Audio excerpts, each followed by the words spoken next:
Hey guys, Lou here with a tutorial series on how to install Black Ice. This is not your regular Black Ice tutorial though. I will be adding a small section using CFF Explorer to bypass the Podcats exe that most people have trouble with downloading, whether or not you have a retail version or a pirated version.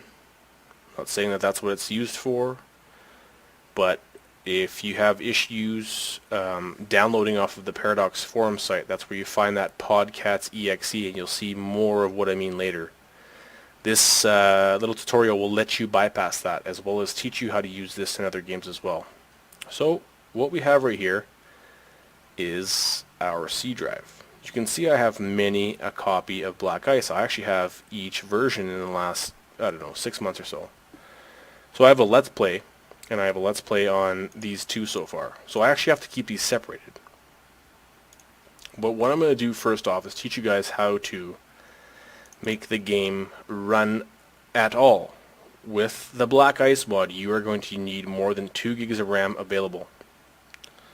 And the way to do that is either 1, download Podcats exe. I'm not saying podcast or anything like that. It is actually called Podcats. P-O-D C-A-T apostrophe S. That is the name of the exe file that somebody created within the Paradox crew. Excuse me. That lets the game run with more than 2 gigabytes of RAM. Let's delete that out of there. It's not supposed to be there. So if you have Podcats exe installed already, and you know what that means, it's actually installing it over this file right here. But if you do not have that and you want to bypass it, the first thing you need to do, and I'll leave all these links in the description, so you actually don't need to do the Google search, but go to the description and find the link for NT Core. And from NT Core, we're going to download the Explorer suite. Don't worry, it's not malware, it's nothing bad with it. Going to open it. Going to run it, and it's going to install the Explorer suite. I already have it installed, but once it's installed, you just find it like this. Just go CFF, open up CFF Explorer. So now you've got this blank screen. Let's move this out of the way for a bit. So CFF Explorer, I want to open this there Hearts of Iron 3 exe. So depending on how your game is set up, if you're with Steam, this is the best way to find it. If you don't know too much about your computer, go to your library, find their Hearts of Iron, right click on it, Properties, go to Local Files, browse Local Files, and that's going to bring up the exact file that you want to manipulate right now. That's for Steam users. For retail users, it's wherever you installed your file. Mine's in SSD Steam. A lot of people will actually be in program files x86 or program files. Depending on your computer, depending on where you set it up, depending on the version of your Windows and all that stuff. Mine is set up here. You need to find that, and you need to be aware of where it is. Steam is very easy. If you go back and we look at that again,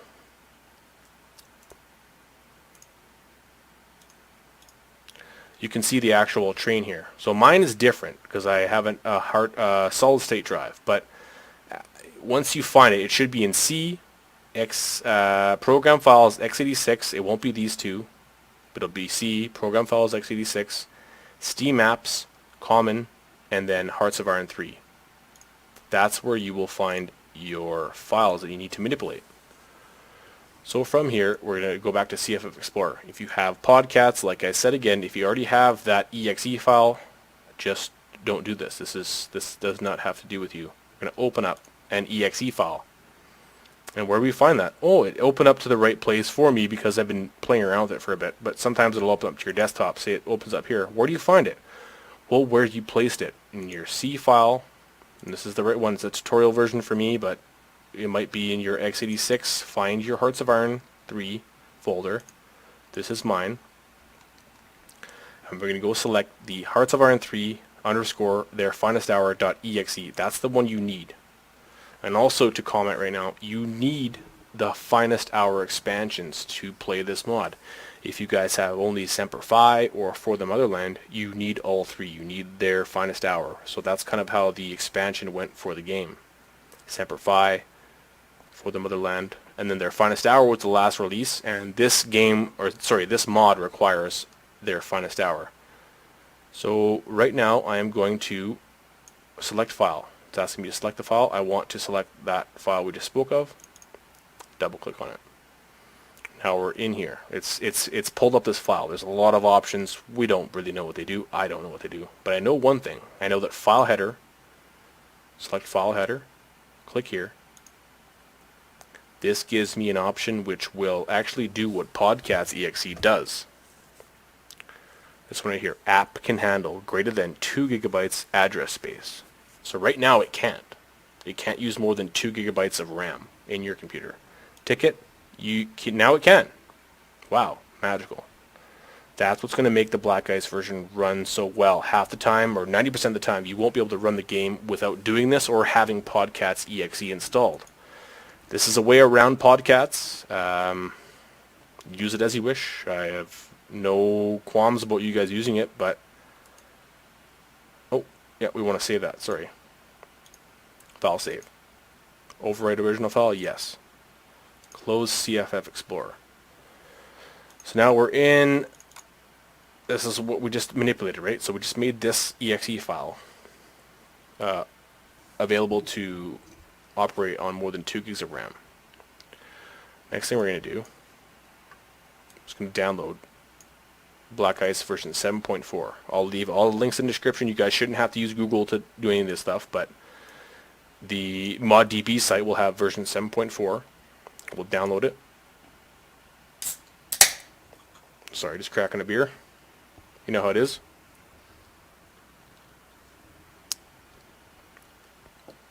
This is going to take a while.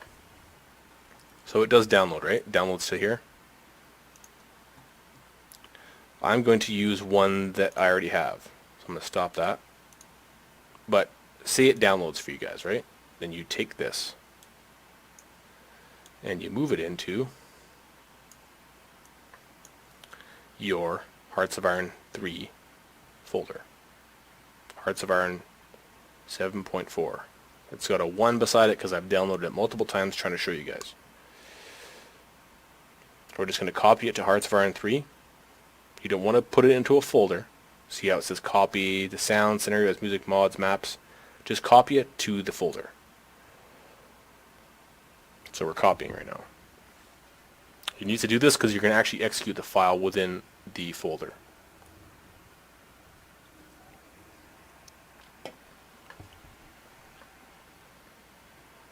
Okay, done. Next thing we're going to do is execute it. So double click, run it. This will install, yada yada. This is important. This is where everyone will get screwed up. If it does something like this,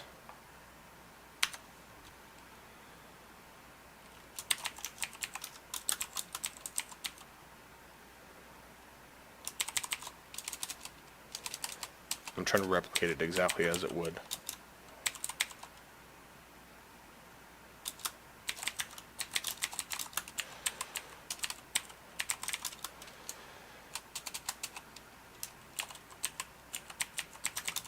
I'm doing this for a good reason. So when I do this, watch what it does. I'm going to go next. That's what would come up in most of your guys' things. It won't say tutorial, because that's what I'm doing. And it might actually not say Black Ice. But what it will do is it might try to install to another folder. So I'm just going to show you an example of what this does. This is the wrong thing to do. If you look up here, what is it doing? It's installing a folder within the folder, right? We don't want to do that, so I'm going to cancel that. It was just an example. This time we're going to make sure it runs in the right position, the right folder, which is this. Wherever this folder is, please let me know in the description below or the comments if you guys have any issues with this at all, but it's pretty self-explanatory. It has to be in the folder that your Hearts of Iron 3 is located. Once it is, and this is where I want it, I'm going to click next and install. The two first things you should see is the Black Ice by Panzeroo.exe. No matter what version, you'll see this one. The newer versions will have this quick launch, but no matter what version, you should see this pop up within a second or two. And where this mod is installing is not within here, not within the mod folder. It's installing within their Finest Hour, and then in that mod folder. That's where Black Ice goes. It's doing it by itself though. You don't have to worry about where it goes, but that's kind of a check save for you guys, so you can see if it's happening properly. These should give you enough sign that it's working properly. As soon as these two show up, or at least this one, that means you're doing shit right.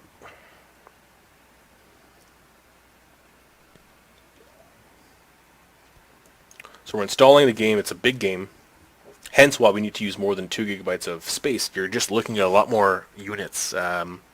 If you guys have seen the trailers out there, some of the Let's Plays and stuff like that, it's a great game. I can't get enough of it. I don't play vanilla anymore, as far as lately.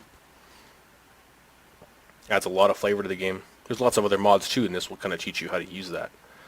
Same with the CFF Explorer. If you got some older games, some real old games that, you know, were back from like the 90s, early to late 90s, some of those might not be able to use 4 gigabytes of address space, but if you just take certain things, like say another game, and you start opening it, once you have that CFF Explorer, you can just do this. Right click on it, open with CFF Explorer. So that gives you a lot of options to actually increase RAM usage on some games that might be older. Most new games will be already way more than that, more than 4 gigs. Never mind 2. So we're still installing here. And the big thing with this version of the mod is that there was a hotfix right after, right? So a couple days later they did a hotfix. And I'll also put that link in the description, so it's a MediaFire account. And all they did was download it. So right now we're installing, but we're going to download this in the background. This is the 7.42 hotfix. So all it's doing is fixing bugs and any little things that they found within the first couple days. This is done. Okay, so we installed the first version of it. We're going to quick launch Black Ice. Before that finishes, this is the hotfix. Open it up and see what happens. This is the longest part. This is where the game loads onto your RAM, and it loads for the first time. Anytime that I switch my versions, I have to go through this scenario. So if I load version 6.26 and I've just been playing version 7.42, it will go through this same scenario, and I will have to exit and then reload it to get the right checksum. Checksums are important to know that you have the right version of the game and nothing's wrong with it.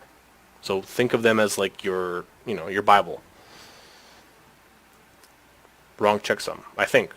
That might be right, actually. But let's exit and retry it. I think that's right, actually. Weird.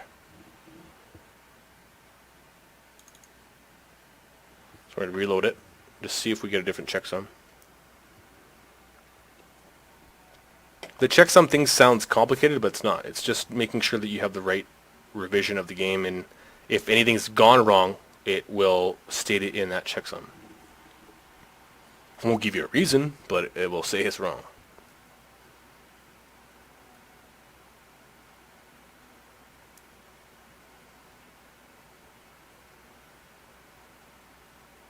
Ta-da-da. Okay, so this is the actual right checksum 4, version 7.4. Okay, that's the real one.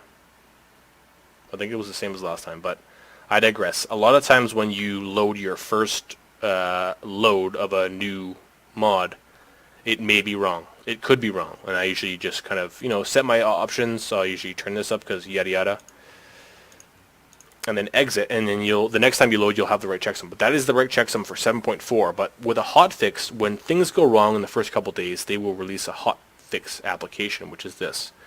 We're going to show it in the folder, and we're going to do the same thing we did with that one, where we took the 7.40 and we moved it over.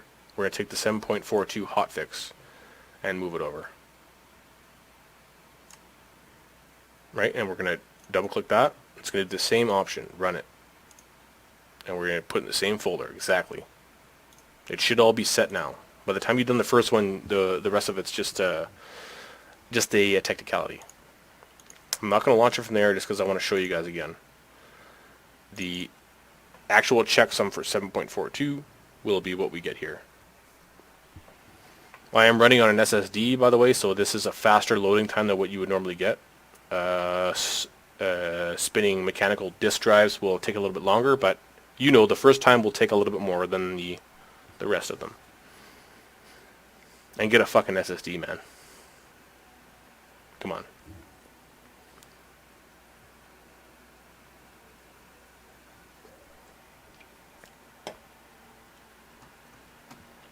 So looking for the right checksum? That is the right checksum. So I went on Facebook and asked the developers of Hearts of Iron Black Ice. Sorry, I shouldn't say Hearts of Iron. I asked the developers of the Black Ice mod, and this is the actual right checksum. So we're gravy. Are you ready to go into the game? And that's pretty much the tutorial. If you guys have any concerns or questions, you should put them in the description below. The thing that most people will find being a problem is the root object. So where you're actually placing that game, where you put your game is important. You have to take this exe file and have it in your folder, and when you install it, it has to be directed to just this folder, not another folder within it or making a new folder. It has to be within this folder. And I hope the CFF Explorer thing helps a lot of people out, because I did make a video before of it, but most people don't know what it was for. It hasn't got that many views. I've gotten more views from new versions of the Black Ice mod than I have from that one, I guess, cheat, if you want to call it. But it's actually like a huge thing that 90% of people that can't run Black Ice, it's because of that reason. And the other 10% is because they load the game into the wrong folder. So any issues, guys, let me know. Comments in the below. I will help you guys get the game to run. This is a wicked game. Watch my Let's Plays. Hit a like. See you later.